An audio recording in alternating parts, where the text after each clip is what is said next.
Tonight, Kamala Harris hits the campaign trail and attacks Donald Trump during her first rally since securing the backing of her party.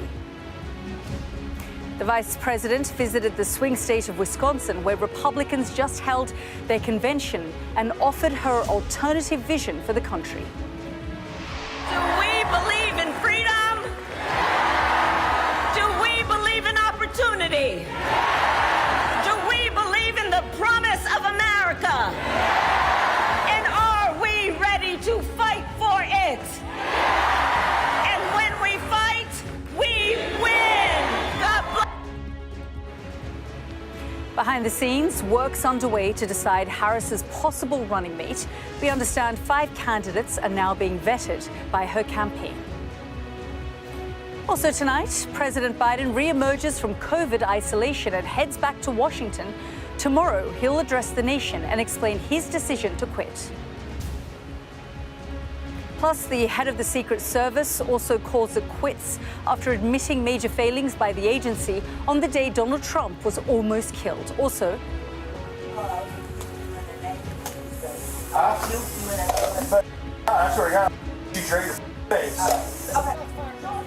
another shocking video showing a police officer shooting dead a black woman in her own home.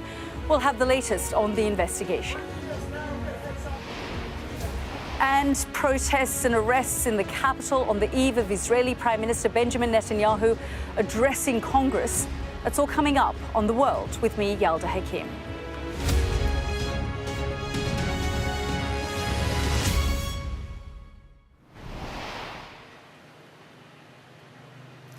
Good evening and welcome to this special edition of The World with me, Yalda Hakim, live here from Washington. Now, it's often said that a week is a long time in politics, but standing right here, it feels like every day brings something new that changes the political landscape. Let me just recap the last 10 days for you. Now, 10 days ago, Donald Trump narrowly avoided death.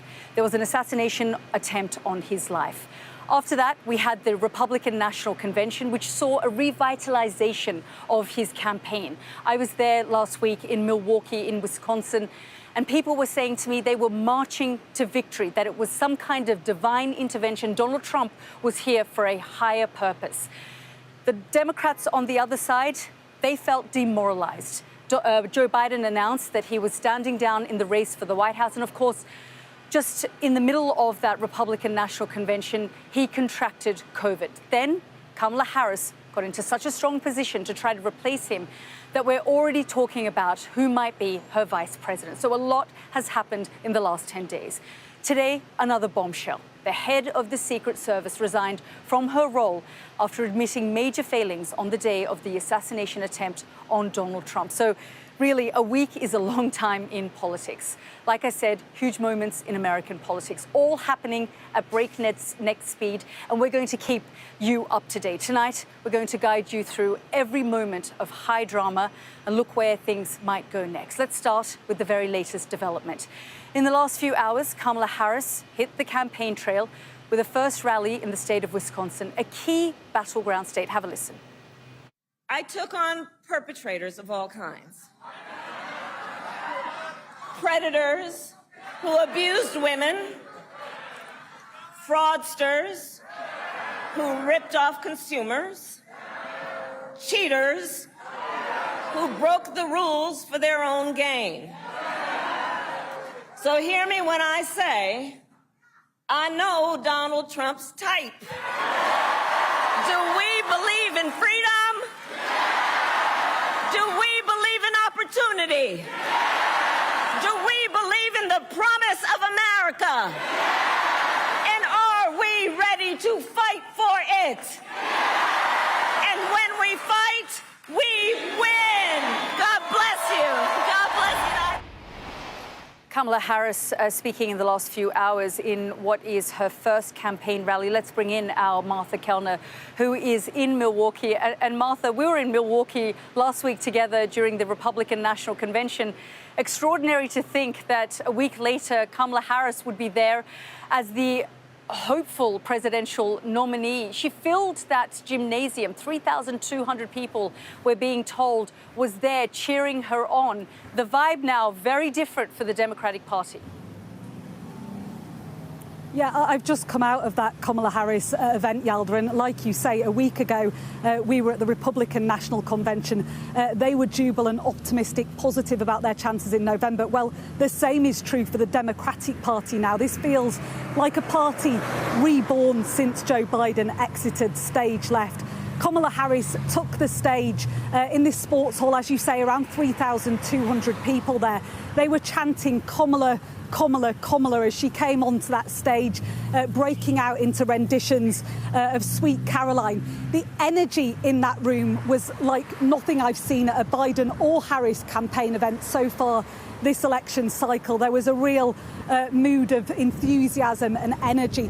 There were also a fair number of African-American people in that crowd, some who said they've decided to come along since Kamala Harris had launched her presidential campaign. One woman I spoke to said to me that she represents the American dream, that she is a visual representation, that anything is possible. And I think amid the noise, it's easy to lose the true significance of what she's aiming to do. She's aiming to do what Hillary Clinton couldn't in 2016 and become America's first female president,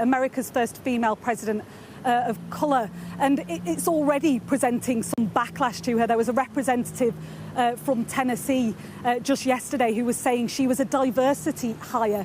Well, those sorts of sentiments and worse are going to be echoed in murky corners across this country. But Kamala Harris is not going to be deterred by that sort of name calling. She is going full-throated against Donald Trump. That much was clear from that quote that you heard earlier from him. She is setting the stage now for this battle between her, a former prosecutor, against a convicted felon. And I think what's also clear is the Kamala Harris campaign is putting reproductive rights front and centre of what they're doing.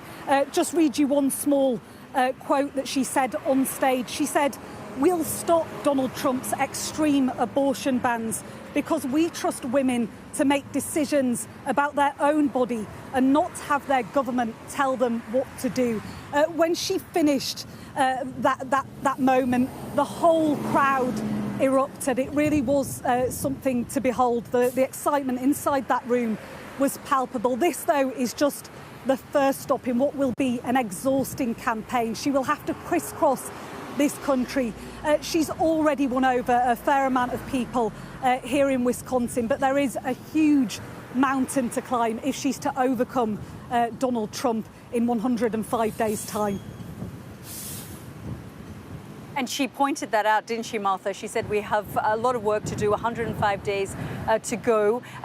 And no surprises, really, that she put reproductive rights front and centre of her campaign. She's trying to now tap into the sorts of voters who had frankly checked out from the Biden versus Trump election campaign. She is now looking at that 18 to 34-year-old voter, the women of colour, many people the young people, for example, the natural sort of Democratic base who had voted Joe Biden in, felt like they had checked out. We saw a lot of them there on the outskirts of Milwaukee, in that suburb, coming out in support of Kamala Harris. And as you say, a lot of volunteers as well. We're hearing 58,000 more volunteers have registered in the last 48 hours or so.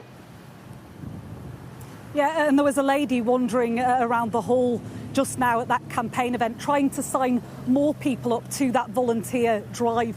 I think what's also been outstanding over the past 48 hours is just how much money Kamala Harris has been able to raise, 100 million and counting so far since President Biden removed himself from the race. That is the largest amount of fundraising donations by any campaign. Donald Trump has not managed that. Joe Biden certainly hasn't managed that. And I think that is reflective of the amount of excitement there is around her campaign. She's also been holding these Zoom calls with 2 nights ago, a group of black women, thousands of them, were on that Zoom call to hear Kamala Harris's vision for the nation. Last night, it was black men on that Zoom call bidding to stand behind her.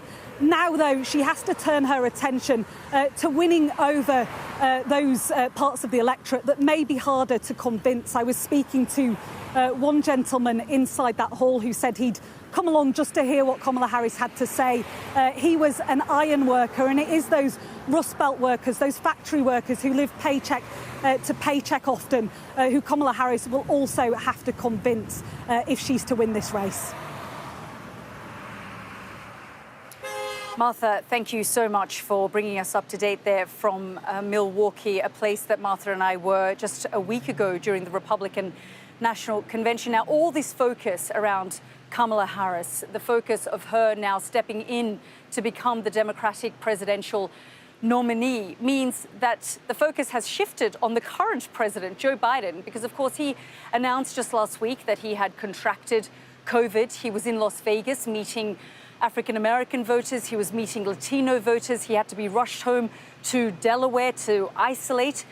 He now says, and we've seen images of him making his way back to Washington, D.C. He has a very busy week ahead of him, too. He has cancelled trips to California and Colorado and Texas, but he will be here in Washington. He will be meeting the likes of Israel's Prime Minister Benjamin Netanyahu, who is here on a visit. He will be addressing Congress. He'll also be meeting the president on Thursday.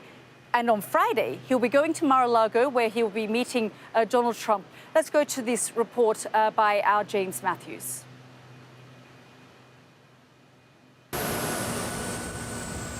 And so he returned. A lot had happened since he went away. President, how are you feeling? How are you feeling? How are you feeling? President Joe Biden was flown from his beach house to the White House and the job of packing up a presidency. Biden will go on primetime TV from Pennsylvania Avenue in a White House address to the nation. He's trailed it as a speech to give more detail on his decision to step down, even if it's unclear what more needs to be said. The business needing done is a meeting with Israeli Prime Minister Benjamin Netanyahu, who's flown in to address Congress. There have been protests already inside the Capitol building in Washington. In a city where fences have been put up to protect against protest, not for the first time, they'll talk the shape of the Middle East, as this time Biden shapes a legacy. What he's intensely focused on is the work that remains over these next 6 months to continue the efforts, the work that we've been doing, particularly trying to bring peace to the Middle East, ending the war in Gaza. This was a news conference with Democrats in the House of Representatives, taking questions and giving answers. Their answers. If President Biden isn't fit to be a candidate, why is he fit to continue as president? He'll spend the next 6 months being president, and he will have our support along the way. But are you confident that he is fit to be president for the next 6 months, sir?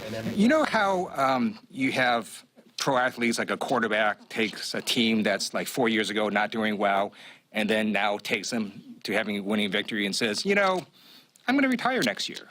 Doesn't mean that quarterback can't play this year. Politics won't be straightforward in a presidency winding down. There's every chance that will be demonstrated in the meeting between Joe Biden and Benjamin Netanyahu. A deal on progress in the Middle East has already proved elusive. All players involved will need any agreement to have a long-term durability, not something signed by a here today, gone tomorrow president. What will your message be tomorrow night? Following his meeting with Joe Biden, Benjamin Netanyahu will travel to Florida, where he'll meet with Donald Trump. As much as Middle East peace would be the legacy Biden would love, it's complicated. James Matthews, Sky News, in Washington. And James, of course, is with me now. And James, you started your piece there with a lot happened while he was gone. I mean, a lot has happened in the last week, frankly, and we've seen so many of those developments. Joe Biden re-emerging and back to duty as President of the United States. Yeah, and you know what, Yalda? His big date, of course, is this primetime address from the Oval Office tomorrow, 8 p.m. He has trailed it, as I said, as him fleshing out the detail of his decision to step down. I wonder what Americans need to hear about that. I mean, that's old news. Joe Biden is yesterday's news, and that is his difficulty. He absolutely is the here today, gone tomorrow president. And just look at his business agenda, Benjamin Netanyahu. When the two of them sit down, Biden hopes with some kind of path towards a more peaceful Middle East, at least leaving it in a state where the trajectory is up by the time he leaves office. I mean, these two individuals loathe each other. What does Benjamin Netanyahu have to gain by offering Joe Biden his crowning moment? Even if there was a piece of paper he felt able to sign, it wouldn't be underpinned by the long term, by the promises he would need from a president beyond this coming November. It's no accident that Netanyahu now has a date in Florida on Friday with Donald Trump, a man with whom he will feel more comfortable doing business and with whom he may feel he will be doing business given the state of the polls. So there is this lame duck feel about Joe Biden, as much as those around him try to create or engage in this rearguard action to preserve the legacy. He has the air of a lame duck president. They are desperately trying to preserve his reputation and prop him up in terms of a man who can still be president, not just for his own sake and for sentiment, but also for Kamala Harris. She will go to the stump and she will fight an election campaign based on his record. That's why Joe Biden is being propped up, and that's why they are selling his message still. Yeah, certainly one of the first things he did when he announced that he was stepping aside was to ensure that it was clear that he endorsed Kamala Harris. And of course, James, we've seen this sort of outpouring of support for Kamala Harris from all the Democrat leaders. What began as questions around whether it was going to be an open field or whether she was going to have rivals, now the conversation is about who could be her potential running mate. So let's just have a look at some of those potential picks for vice president. Now, North Carolina Governor Roy Cooper, now he's been Attorney General of his state, like Harris. He's worked on raising living standards and has relatively strong approval ratings in what is seen as a swing state. Pennsylvania Governor Josh Shapiro. Now, he, of course, there were, at the time when they were saying that Joe Biden should step aside, Josh Shapiro's name kept re-emerging as a potential nominee for the Democrats for November's election. But he has come out, like all of the others, and endorsed Kamala Harris. He enjoys the support of plenty of Republicans as well as Democrats. He's also a former Attorney General and led multiple lawsuits against the Trump administration. Now, there's also Arizona Senator Mark Kelly, a former astronaut, Navy captain. He's a prominent gun safety advocate who's won office in a key swing state. There's also a governor of Michigan, Gretchen Whitmer. She's Kamala Harris's campaign co-chair and was on Joe Biden's initial vice president shortlist in 2020. But local media now report that she says she's not leaving Michigan. So she could also choose Minnesota Governor Tim Walz, an Army veteran and former congressman. As governor, he's focused heavily on protecting abortion rights and LGBTQ plus rights. So some of these names, James, in the, being vetted now in this process, they're no longer rivals, but potential running mates. No, indeed. And there are names there who are being touted as potential presidential nominees, but they were very much sidelined pretty quickly when the momentum built behind Kamala Harris. I mean, I think it's no coincidence, Yalda. That's interesting news about Gretchen Whitmer, perhaps just staying where she is for now. That would leave a field of, sadly, for some, white, middle-aged males. I think that is, like I say, no coincidence. When it comes to Kamala Harris, Americans are being asked to make history, to put a woman into the Oval Office, a woman of color. And there are parts of this country where people might find that too much of a leap. Therefore, Democrats will feel the need to balance the ticket with something that looks and feels more traditional to those who need it to look and feel more traditional. I think in terms of the geography, that's relevant. So are the politics. A lot of these individuals that we just ran through, they vary, but most are kind of centrist in their politics. That will help to balance the criticism of Kamala Harris that she is too progressive, too far to the left. That's certainly a criticism of her opponents. In terms of the geography, many, if not all, of those individuals are from key swing states, and clearly there is a value to the victory plan in anchoring the ticket in states where Democrats will feel they have to win. James, whenever I talk to anyone in DC, they say that they expect this election cycle, this next period in the campaign lead up to November, to get quite vicious, to get quite ugly. Donald Trump has come out, and he's using Truth Social a fair bit now. He's come out and said that he's ready and willing to debate Kamala Harris. I understand that the next debate was supposed to be scheduled early September. When we look at these election cycles, there's usually two debates, September and October. Joe Biden himself had called for that June debate to take place. He'd set all the rules. And, one wonders now why he would have done that, because that really did expose him and was the beginning of the end of his political career and his position as the presidential nominee for the Democratic Party. Yeah, it's been quite a summer season of politics. I mean, right from Donald Trump's conviction through the TV debate to where we are now, it's bonkers, frankly. I mean, look at last week. On one weekend, you had a man who was president, who wants to be president again, who was almost assassinated. Then you had the sitting president, a man who was seen to be incoherent, could barely string a sentence together, stuck in a beach house in dressing gown and slippers, unable to come back to his place of work. A man with much to do. And then suddenly we have this new face on the scene, and the presidential contest come November has been completely upended. It has been quite the fortnight in politics moving forward, and it will be quite the 4 months. I think the debates will be the key punctuation marks in the campaign to come, Yalda. I mean, Harris versus Trump on stage should be quite the spectacle. I think we've heard twice Kamala Harris yesterday and today repeated those words almost verbatim in terms of the Donald Trump she knows, the predator against women, the abuser, the fraudster, the convicted criminal. That's what we'll see come the day on that debate stage. And it may be that, we've had one TV debate that has forced a handbrake turn in the election process already. Harris versus Trump might do something similar, because she will look him in the eye and say, I'm a prosecutor, you're a rapist.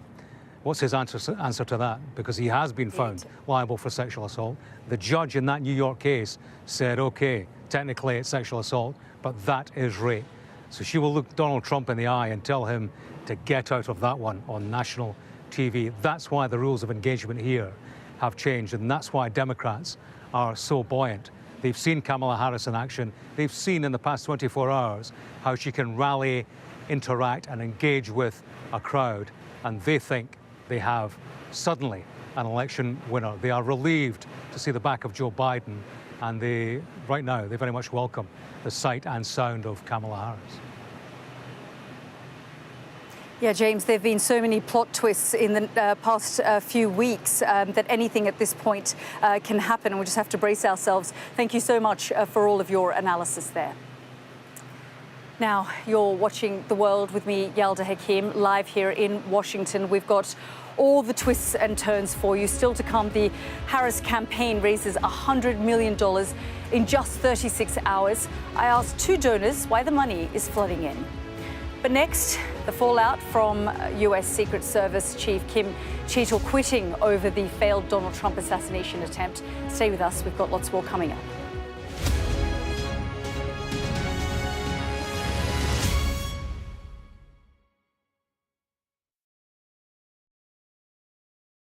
This is a really interesting report that we've created, and it's using state-of-the-art modelling to understand the influence of climate change on our living collections here at Kew. So we're now going to see a big shift, and it's the speed of change. And because of that speed of change, a lot of our trees are going to become vulnerable by the end of the century. So what we're doing now, we're now identifying new areas to go to observe trees in the wild, bring back their seed, to start doing further research to understand how these trees may adapt into the future. So things like the English oak, we all call it English oak, it's common oak of Europe. So a lot of the work we're doing now is understanding where oaks, occur in the wild and matching our future climate to other areas where oak occurs to then bring it back to hopefully building some resilience for the future. It's the heat. So what we're getting, our temperatures are getting a lot warmer. So, currently here at Kew, our mean annual temperature is 10 degrees. It's predicted to shift by 2090 to +4 degrees, so we'd be at 14 degrees mean annual temperature. Now, when we get that increase, that means trees use a lot more water. The problem is we don't get a big increase in rainfall. So therefore, the trees are going to be really stressed because they need more water, but the water's not available for them to use. So that's why we have to start looking to the future now. We're looking through Central Europe and Central Asia, and we're identifying trees that are going to look very close to the ones we already have here in the garden, but they're coming from an ecosystem that's better adapted for our future climate.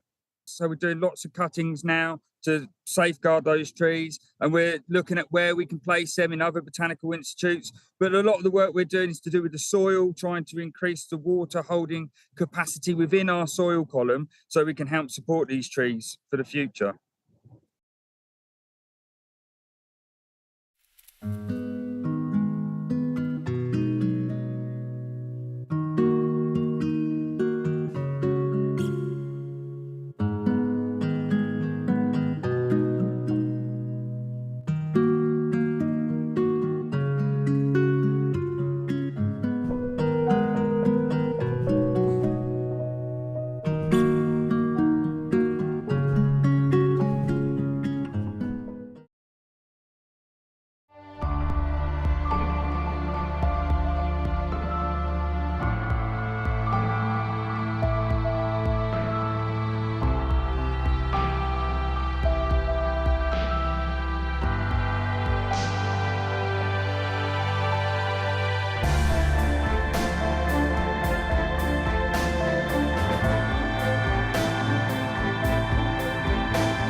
Welcome back to Washington for our special coverage of the twists and turns of the last week. Well, as we've been reporting, about 10 days ago, there was an assassination attempt on Donald Trump, and so much has happened in that time. Today, the director of the Secret Service has resigned. It was perhaps inevitable after Kimberly Cheatle admitted to Congress yesterday that her agency had its most significant operational failure in decades. Let's go for the very latest to David Blevins, who has more on her decision to quit. The assassination attempt of former President Donald Trump on July 13th is the most significant operational failure of the Secret Service in decades. Kimberly Cheatle was responsible for protecting those at the top of U.S. politics. She admitted that she'd failed, prompting a barrage of criticism on Capitol Hill. It is my firm belief, Director Cheatle, that you should resign. Not only should you resign, if you refuse to do so, President Biden needs to fire you. You cut corners when it came to protecting one of the most important individuals, most well-known individuals on the planet. You're full of today. You're just being completely dishonest. But in the end, the pressure was too great. Writing to colleagues, she said, "The Secret Service will move forward with our investigatory and protective mission in a steadfast manner. We do not retreat from challenge. However, I do not want my calls for resignation to be a distraction from the great work each and every one of you do towards our vital mission. In light of recent events, it is with a heavy heart that I have made the difficult decision to step down as your director." If you want to really see something that said, take a look at what happened. The shooting of Donald Trump was the first attempted assassination of a president or former president in 4 decades. His close protection team putting their lives on the line to shield him. The security breach monumental. A 20-year-old able to climb a roof with a rifle just meters from his intended target. He'd been identified as a viable threat, but Secret Service snipers had an obstructed view and saw him too late. The director's position untenable. I do believe that she had lost the faith of the men and women of the Secret Service. What is more critical is I believe that she lost the faith of the men and women that count on the Secret Service for protection every day. Sitting presidents, vice presidents, former presidents, visiting presidents. And I think that was key. Before taking the top job, Cheadle spent 27 years as a special agent protecting Vice President Dick Cheney during 9/11. America was already reeling from the shooting of Donald Trump and the departure of Joe Biden from the race for the White House. And it's facing what's likely to be the most fraught election campaign in years. In addition to selecting a new president, it's now got to find a new director for the Secret Service too. David Blevins, Sky News in Washington. Difficult to believe that that was just 10 days ago, that assassination attempt on Donald Trump in Pennsylvania at that rally, which has now led to the director of the Secret Service stepping down. But of course, in the last 48 hours, the focus has been on the Democratic Party, on Kamala Harris, Joe Biden stepping down and endorsing Kamala Harris as the Democratic Party's presidential nominee in November's election. Well, to discuss this further, let's bring in Joyce Beatty, the Democratic Congresswoman for Ohio's 3rd District. Thank you so much, Congresswoman, for joining us. First, your reaction to the endorsement of Kamala Harris as the nominee for the Democratic Party. It was a great day for us in America. Kamala Harris, our vice president, is ready to serve. President Joe Biden has said he wouldn't pick a vice president who wouldn't be ready to serve.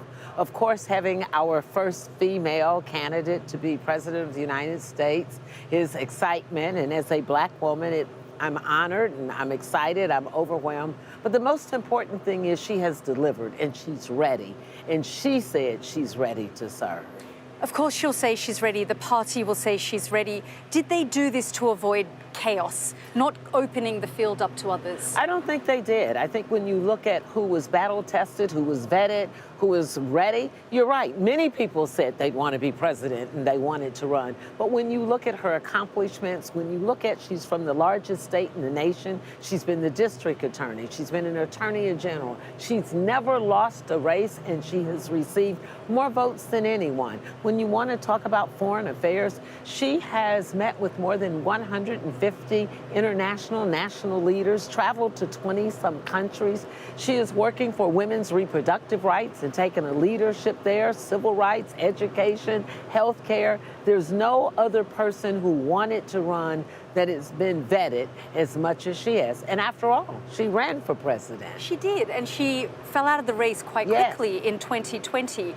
Is this, though, a coronation rather than her earning it? Should it have been opened up so that she could actually prove that she has all the skills that you're talking about? It was actually an open race. Anybody could have said to their state, to their delegation. Would they have dared, though, given the president's endorsement? But here was the thing. They could have said that I was interested at this time to run. The process allowed for that. When you go into large states like California or even my state, Ohio, that has the 7th largest block of votes, there were people there who expressed other names than they wanted. But when they looked at the qualifications, we have plenty of governors that obviously would like to be, but they couldn't be vetted in 105 days and be ready to run. The real reality is she earned it, and she said, I want to run, but I want to earn it and I want to win. 2016 for Hillary Clinton was incredibly difficult against Donald Trump. At times it became incredibly misogynistic. Kamala Harris is a woman of color. Yeah. She's a woman. Do you think and do you expect the next 3.5 months, 105 days, to get quite vicious and ugly? Oh, I think that we're going to see from the other side things that are vicious, things that are ugly, because that's their character, that's their makeup. They've done that when it was Joe Biden. The things that you have heard former President Trump say about women, his racial statements that he's made, you now have him pairing up with someone, J.D. Vance, who has said he wants a national ban on abortion, and he believes even if you were raped and it was incest, that's just an inconvenience, but we should have a national ban. Then you have Project 2025, which dismantles just about everything, our educational system, our Constitution, and our government. So yes, I expect them to do what they've done before, and to be ugly, to be nasty, and to say things that are disparaging against women and people of other races and ethnicity. The issue around immigration and the border has become crucial to this campaign. Yes. Kamala Harris has been front and center of that. Is that something that you expect the Republican Party to come after Kamala Harris for?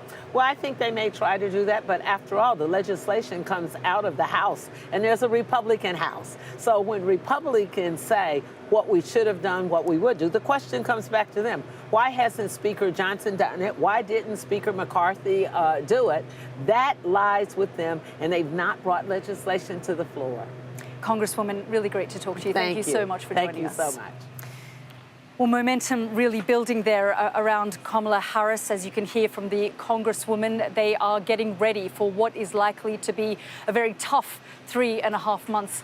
Before we spoke to the Congresswoman, we were showing you there the story that David Blevins put together of the director of the Secret Service being forced to resign as a result of that attempt on Donald Trump's life just 10 days ago. We are going to have much more on the fallout from that resignation just after the break, so do stay with us for that.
Welcome back to the program. I'm Yalda Hakim. Now, today, the director of the Secret Service resigned following the assassination attempt against former President Donald Trump's life.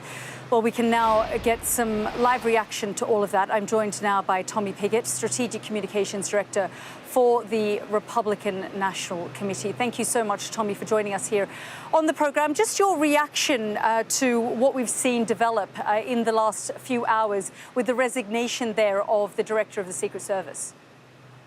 Well, I think we're seeing important questions being asked. There's important questions to be asked to make sure this never happens again, to make sure that we have a system in place that protects everybody. And it's important that we get answers and that accountability. Speaker Johnson has announced the launch of that investigation. So asking those questions is incredibly important. And like I said, important to making sure this never happens again.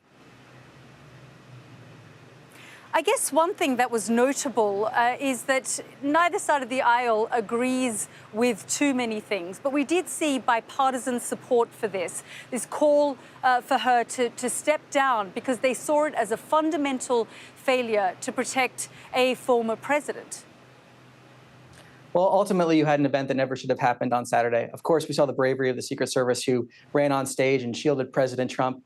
That never should have happened in that position. We need answers. We need an investigation. There's going to be that investigation. There's going to be those answers because ultimately we need to be able to have a rally. We need to be able to hold these events in safety. And we exactly need to make sure that this never happens again. Will President Trump be now, I believe he's now been advised, hasn't he, to do indoor rallies and events only? I was at the Republican National Convention last week and security was quite tight. Well, like President Trump said, there's been discussions with Secret Service. He's seen changes himself into how Secret Service is operating, which he's very happy with. Ultimately, we're going to take our cues from President Trump. President Trump is a president who goes out and speaks directly to voters. He holds these events, and we see so many people turn out because millions of Americans are part of this movement to save America. And it's about mobilizing those Americans. It's about speaking directly to Americans. And President Trump is going to go out and do exactly that. Is the campaign now rattled by this shift in the Democratic Party with their choice of Kamala Harris now potentially being the nominee for the Democrats? Definitely not. What we've seen, and I think it was interesting that the Congresswoman you had on previously said that Kamala Harris has never lost a race. Well, she's never won a Democrat primary either. And for the Party of Democracy to essentially throw out 14 million of their own party's primary votes, it's quite the move. Ultimately, Kamala Harris owns the record of Joe Biden because it's her record as well. She was not just by Biden's side. She was an active participant in all of the worst parts of Biden's policies, whether that's voting for the $1.9 trillion stimulus that fueled inflation, and even liberal economists say that, or whether it was the fact that she was the border czar and has overseen the worst border crisis in U.S. history. Kamala Harris owns Joe Biden's record, and Joe Biden's record is unpopular because it's a failed record. How do you respond to the $100 million that donors have now flooded in towards their chest and the 58,000 volunteers who have now come forward to join her campaign? Well, when Joe Biden was the candidate, we saw them spend close to or right about $100 million on advertisements, and he went down in the polls because when you advertise with lies, it doesn't convince people. When you try to tell people the economy is great, people won't believe you. When they try to tell that the border is secure, Americans don't believe them. When they try to say Americans' standing in the world has improved, Americans don't believe them. Ultimately, it's their record and the reality Americans are seeing in their lives every single day that's going to matter. On President Trump's side, we're going to have the resources. We've seen outstanding fundraising to make sure we're building an unprecedented ground game, to make sure we're speaking directly to voters across the media landscape, and to make sure that we're protecting the vote. We're going to continue to do that. We're going to continue building our ground game. And ultimately, President Trump's is the winning message that's going to win this election. We'll have to see how it all unfolds over the next 105 days. Tommy Pigott, thank you very much for joining us here on the program. Thanks for having me on. Well, as you were listening there, competition is getting fierce, and no doubt it is going to get quite vicious at times over the next 3.5 months. We've got the Democratic National Convention in the next 4 weeks, and so we're going to see a lot of movement and discussion around that too.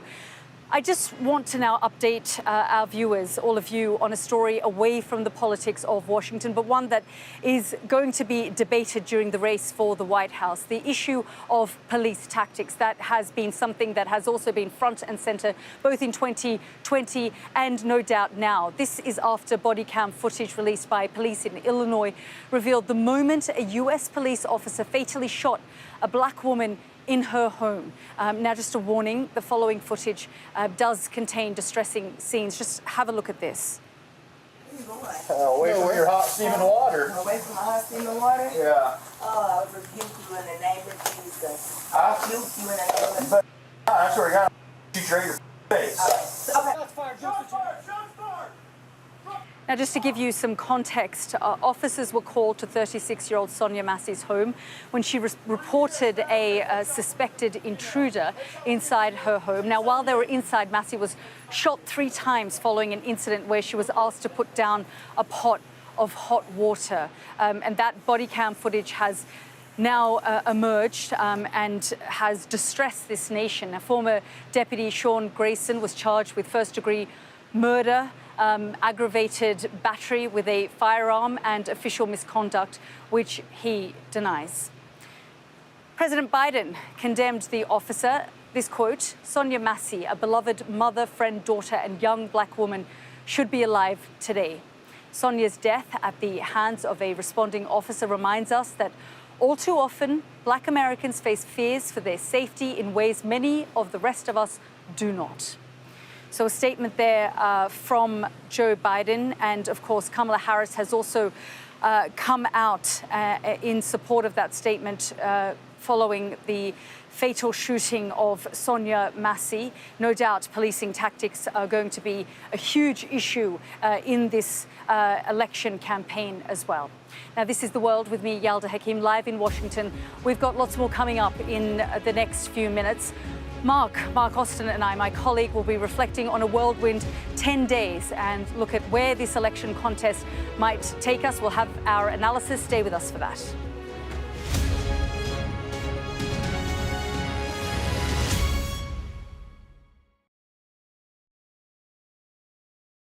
I'm Katie Spencer and I'm Sky News' arts and entertainment correspondent. When you think of Glastonbury, it's mud you want and music.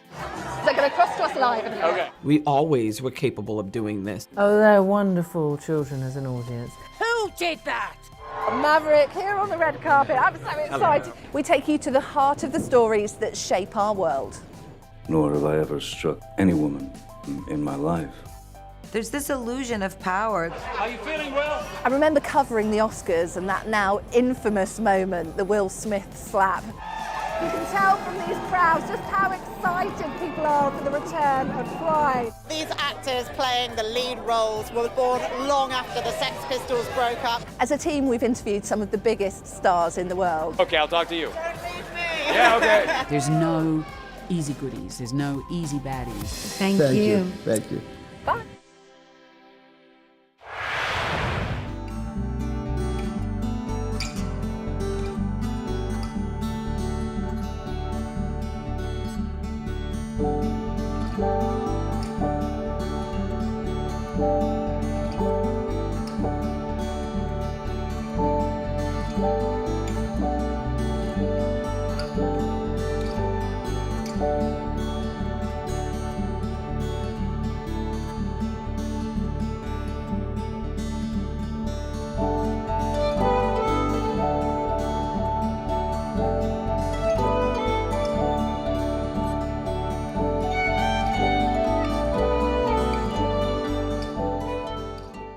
There's always more to the news than a headline. We want to discover, to delve a little deeper, to find out what's really going on. Explanation, analysis, the people at the heart of every story. I'm Neil Patterson, and this is the Sky News Daily Podcast. Alex Crawford joining us now from Ukraine. Their personal possessions are all scattered around the place. Our economics and data editor, Ed Conway, try and make sense of the big numbers for us. Things can change incredibly quickly, and that's what they have done. So, by the end, we'll hopefully all understand what's going on in the world just that little better. Available wherever you get your podcasts.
Welcome back to this special edition of the events here in the United States of the world with me, Yalda Hakim.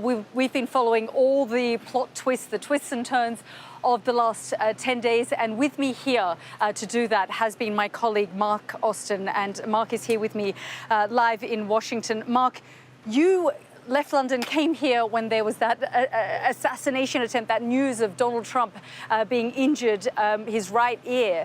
And we thought that was major news. But the last 10 days, I mean, it's been quite extraordinary and unprecedented. Yeah, I mean, as I was saying to you last night, we came here and that was going to be the story that would dominate. But in fact, what happened, the Democrats made this final push against Joe Biden. Joe Biden had to go back to Delaware with COVID. And, in some ways, I think that probably gave him the time not only to think about things, but for his advisors to gather maybe with him, for his family to gather with him, and for him to come to that decision. So, as you say, I mean, the most extraordinary, what is it? I can't remember, 9 days? 10 days. 10 days, yeah. Mark, in many ways, you did see the daggers come out, though. People that Joe Biden had said were his friends, Nancy Pelosi, I mean, sort of an experienced tactician, a strategist who, frankly, masterminded this push, this pressure on Joe Biden, Barack Obama coming out, then George Clooney putting out that op-ed. And he was digging in. He was refusing to move, statement after statement. He was saying, I'm not budging from this position. They kept saying it's for him to make the call. Yeah. When he was responding, they were sort of pushing him again. Yeah, I mean, look, it's very difficult. When the polls turn in the way that they did turn, and I think they were turning in a significant way against Joe Biden, I think the feeling began to seep through the party, even through his best friends at the top of the party, that they didn't have a shot. They didn't have a chance. And that was, I think, the reason that finally things gathered pace. And it's not to say that now Kamala Harris, and by the way, it was a pretty seamless switch, wasn't it? It was quite well choreographed. There's no contest. No one's come out of the woodwork and said, it should be me. But I do think that, that politics is a tough business. The polls look bad. It looked like they were going to lose. It still looks like they might lose, but I think at least now they've got a chance. And I think that was what was at play. And Mark, you and I were talking about this earlier, the fact that Kamala Harris, whatever the Democrats now say, it does feel like a coronation. It does feel like she's just walked into this role. She said she wanted to win it, but it wasn't an open field, was it? No, but I mean, look, no one came out of the woodwork, as I say, and said, I want a challenge. So, what has happened has happened. I think it might have benefited her to have had some sort of process where she could have proved herself, because that is going to be the problem, I think, for Kamala Harris. I mean, I was here in 2008 when Obama was running, and there was a real, genuine feeling that this was exciting. There was energy, there was a bit of history to it, and there's a kind of similar feeling now. But there's also a feeling underlying everything that she may not be the real deal in the way that Obama was, may not be quite ready, but, she's electrified that audience today. She's a pretty good speaker, and the real test is ahead, because, mark my words, the Republicans will turn their attention on her in a big way, and Trump has no hesitation in targeting women, their policy and their personality. Then you'll have the debates, which could expose Kamala Harris, and then you will have journalists wanting to do interviews. The scrutiny will continue. And you know what? There's a message. A Democrat campaigner, staffer, said to a journalist, the past few weeks at work, we felt like we were walking into a funeral. This week feels like I'm at a wedding with an open bar. Well, that wedding will end, the honeymoon will end, and then the hard work will begin. Indeed, very much so. As you say, the honeymoon period for Kamala fans will soon end. The hard work will begin. and we are expecting this to get incredibly vicious. Mark, thank you so much. You're presenting the news at 10 in the next few minutes, so we'll see you there. But lots happening, as Mark was saying. There is a sense of momentum, euphoria. We saw there Kamala Harris addressing the first rally for the first time in Wisconsin today, that battleground state that was so key in 2020 and central to the Trump campaign in 2016. He won it then. He lost it in 2020. It's going to be critical again alongside Pennsylvania and Michigan this year. It's going to be a long 3.5 months. We'll have to see how it all pans out. Mark and I will both be here with all the coverage. But for now, from us here in Washington, good night.